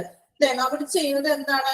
അഡ്മിനിസ്ട്രേറ്റീവിലെ ക്ലെയിമുകളും കാര്യങ്ങളൊക്കെ നമ്മൾ ചില ഹോസ്പിറ്റലൊക്കെ ക്ലെയിം ഒക്കെ ഉണ്ടെന്ന് പറയില്ലേ, നമ്മൾ അഡ്മിറ്റഡ് ആയിട്ടുണ്ടെങ്കിൽ പൈസ ഒന്നും വേണ്ട, ക്ലെയിമിന്റെ അതിൽ നമ്മൾ അഡ്മിറ്റഡ് ആകും. സോ അങ്ങനെയുള്ള ക്ലെയിമുകൾ, അങ്ങനെയുള്ള ഇൻഷുറൻസ് കമ്പനികളൊക്കെ ഹാൻഡിൽ ചെയ്യുന്നതാണ് TPA എന്ന് പറയുന്നത്, തേർഡ് പാർട്ടി അഡ്മിനിസ്ട്രേറ്റർ. ഓക്കെ. ഇനി ആ പോയിന്റ് എന്താണെന്ന് പറയാം, നിങ്ങൾക്ക് പെട്ടെന്ന് മനസ്സിലാവുന്ന രീതിയിൽ ചുരുക്കി പറഞ്ഞുതരാം കേട്ടോ. ടൈം അധികം ഇല്ല. അപ്പോ ഇനി അത് വലുതായിട്ടൊക്കെ കൊടുത്തിട്ടുണ്ടെന്നുള്ളൂ, സംഭവം ഇത്രേ ഉള്ളൂ. ഞാൻ പറയാം, നോക്കാം. അതായത് നമ്മള് ഇപ്പൊ ഒരു ഹോസ്പിറ്റലിൽ കിടന്നു, അപ്പൊ നമ്മളോട് ചിലപ്പോൾ നമ്മൾ ഒരു കോഷ്യൻ ഡെപ്പോസിറ്റ് പോലെ ഒരു എമൗണ്ട്, ചിലപ്പോ ഒരു എമൗണ്ട് നമ്മുടെ കോഷ്യൻ ഡെപ്പോസിറ്റ് പോലെ നമ്മുടെ പേഷ്യൻസിന്റെ കയ്യിൽ നിന്ന് ഒരു എമൗണ്ട് വാങ്ങിക്കും. ദെൻ വാങ്ങിച്ചതിന് ശേഷം എന്ത് ചെയ്യും? ദെൻ അപ്പോൾ നമ്മളൊരു അഡ്മിഷൻ ഡെസ്ക് ജീവനക്കാർ ഒരു എമൗണ്ട് നിശ്ചയിക്കും. ഇപ്പൊ ചിലപ്പോൾ ഒരു 1000 രൂപ ഒരു കോഷ്യൻ ഡെപ്പോസിറ്റ് പോലെ നമ്മളുടെ ഫസ്റ്റ് തന്നെ എന്ത് ചെയ്യും? അവർ വാങ്ങിക്കും, അഡ്മിഷൻ ഡിപ്പാർട്ട്മെന്റ് വാങ്ങിക്കും. Then they will also draw out an estimate. Health insurance മോഡലൊക്കെ തന്നെയാണ്, അതായത് ക്ലെയിം ഒക്കെ ഇല്ലേ? ഓക്കെ, അതൊക്കെ ഇൻഷുറൻസ് ഒക്കെയാണ് കേട്ടോ TPA വരുന്നത്. നോക്കാം. അപ്പൊ ഒരു മിനിമം പോർഷൻ ഡെപ്പോസിറ്റ് ഈ അഡ്മിഷൻ ഡെസ്ക് ആ സ്റ്റാഫുകൾ നമ്മളുടെ വാങ്ങിക്കും. എക്സാമ്പിൾ ഒരു 1000 രൂപ നമ്മളുടെ അവര് വാങ്ങിച്ചു അഡ്മിഷൻ ഡിപ്പാർട്ട്മെന്റിൽ. ഓക്കെ. ദെൻ എന്നിട്ട് അവരെന്ത് ചെയ്യും? അവരൊരു എസ്റ്റിമേറ്റ് തയ്യാറാക്കും.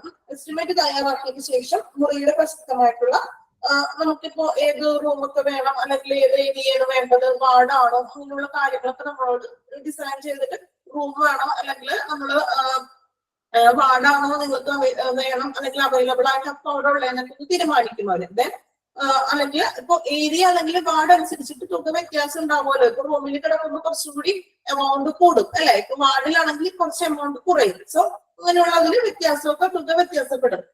ദെൻ ഇനി പറയുന്നത് ഡിസ്ചാർജ് ചെയ്യുന്ന സമയത്ത് ഇനി അപ്പൊ അങ്ങനെ വാർഡിലൊക്കെ കിടന്നു ഒരു 5 days പേഷ്യന്റ് അഡ്മിറ്റഡ് ആയി.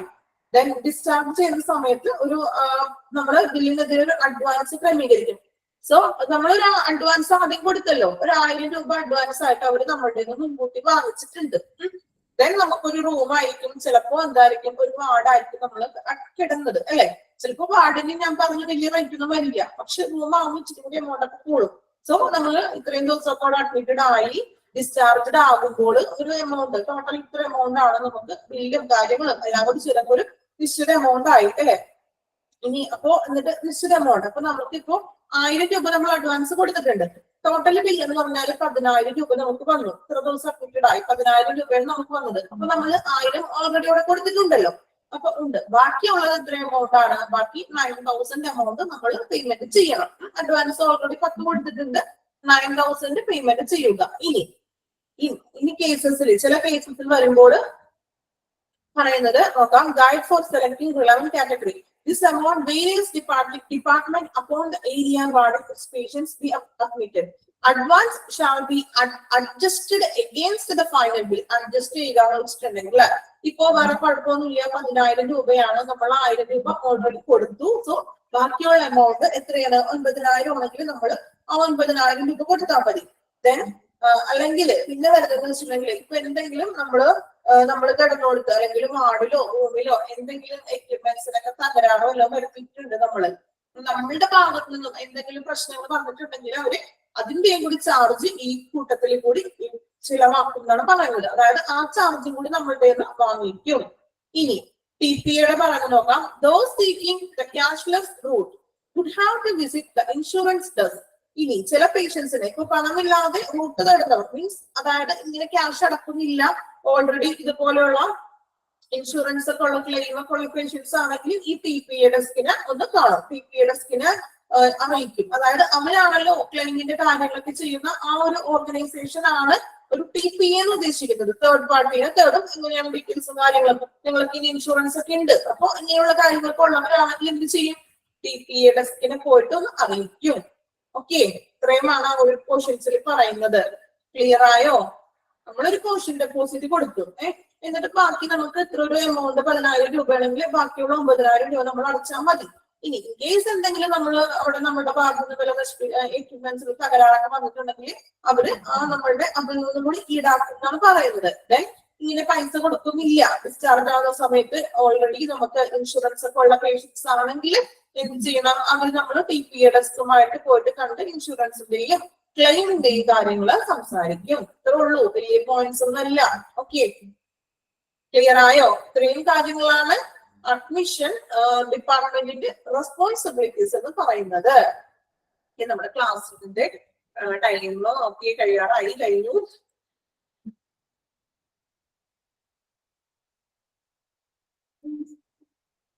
ഓക്കെ, ഇത്രയും ക്വസ്റ്റ്യൻസ് എടുക്കുന്നുള്ളൂ കേട്ടോ.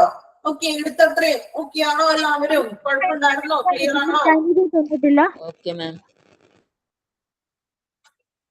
ഓക്കെ, ഇനി എന്തെങ്കിലും ഡൗട്ട്സ് ഒക്കെ ഉണ്ടെങ്കിൽ നെക്സ്റ്റ് ക്ലാസ്സിൽ ഒന്നും കൂടി ഞാൻ റിപ്പീറ്റ് ചെയ്യാം കേട്ടോ. ക്ലാസ് കിട്ടിയിട്ടില്ല. ഏതാ ടൈം ടേബിള് കിട്ടിയിട്ടില്ല. ഓക്കെ, ടൈം ടേബിൾ നമുക്കൊന്ന് പുതിയ ബാച്ചും കൂടി ഉള്ളത് കൊണ്ട് ഒന്ന് ടൈം ടേബിൾ ഒന്ന് ക്ലാഷ് ആവാത്ത രീതിയിൽ ഒന്ന് സെറ്റ് ചെയ്യേണ്ടതാണ് കേട്ടോ. എന്തായാലും എത്രയും പെട്ടെന്ന് ഈ 2 ഡേയ്സിനുള്ളിൽ നമുക്ക് തരാനായിട്ട് ശ്രമിക്കാം. ഓക്കെ, അപ്പൊ നമ്മളുടെ ക്ലാസ് ഇങ്ങനെ ഇപ്പൊ ഒന്നും കുഴപ്പമില്ലല്ലോ? സ്പീഡ് കൂടിയോ? രാവിലെ തന്നെ കുറച്ച് വളരെ സ്ലോ ആയിട്ട് എടുത്താൽ അതൊരു ബോറിംഗ് ആയിട്ട് തോന്നില്ലേ? കുഴപ്പമില്ലല്ലോ നിങ്ങൾക്ക്? ഇങ്ങനെ ഉണ്ടായിരുന്നോ? മനസ്സിലായോ പറഞ്ഞത്? ഓക്കെ, നെക്സ്റ്റ് ക്ലാസ്സിൽ കാണാം. Okay, thank you all. Thank you, ma'am.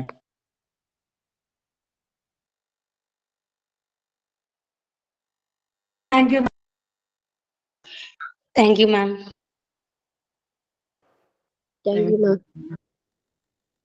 Thank you, ma'am. Thank you, ma'am.